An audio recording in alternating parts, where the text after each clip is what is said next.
You may have seen this before, the dreaded drama triangle and the empowerment dynamic. This plays out a lot, especially when we're talking about us and other people, where there is a relationship dynamic, and this can be personal or professional, plays out in work just as much as it does at home.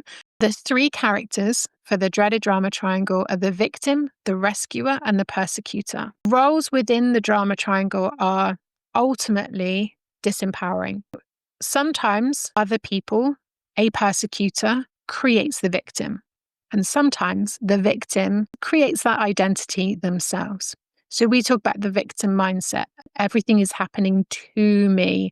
Very much a disempowering mindset to have. Now, what can sometimes happen is that we want to help people. We want to support people.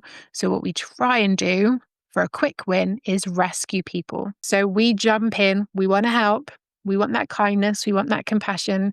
And what we do is we jump in and we try to rescue that person. Now, if we try to rescue someone, that changes the dynamic for them to have to become a victim. Even if they don't feel like it, they now start to feel like it because of our behavior in rescuing. And if we are the person the individual who is now identifying themselves as the victim, if we are the person who perhaps had the behavior that they didn't like, we then become the persecutor. The dreaded drama triangle plays out a lot, and we can be all three of those roles. And sometimes we can be those roles in the same scenario. So we could start out as the rescuer. If that doesn't go to plan and that victim isn't happy with the outcome of our attempted and misguided rescue, we can become the persecutor. So now we are to blame for the situation that victim is in, because as we know, a victim mindset looks for blame and shame. And they will look to blame elsewhere before taking ownership and taking responsibility.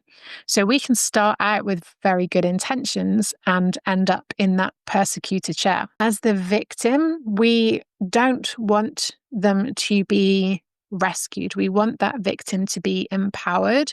And this is where the empowerment dynamic comes in. So with the empowerment dynamic, the roles are more focused, and the victim is encouraged to take ownership, keep responsibility of where they are at. Now, as a rescuer, rather than rescue and rather than jumping in and trying to fix, what we're going to allow the victim to do is to hold on to the challenge, but become the creator. So they start to come up with their own solutions. They start to come up with what might work for them.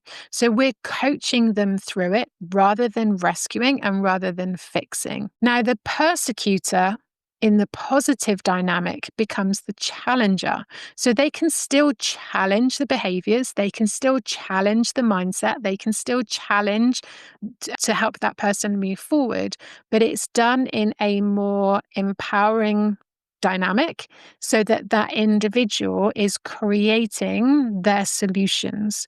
So it's good to ask challenging questions. Those of you that have coached with me know that that's what makes a great coaching session, is when I challenge you to think differently, when I ask challenging questions, because that disrupts your normal patterns of thinking and that helps you to see different solutions that you might not normally see. So we want to coach and we want to challenge, but we make sure that individual is empowered with ownership and responsibility to do that.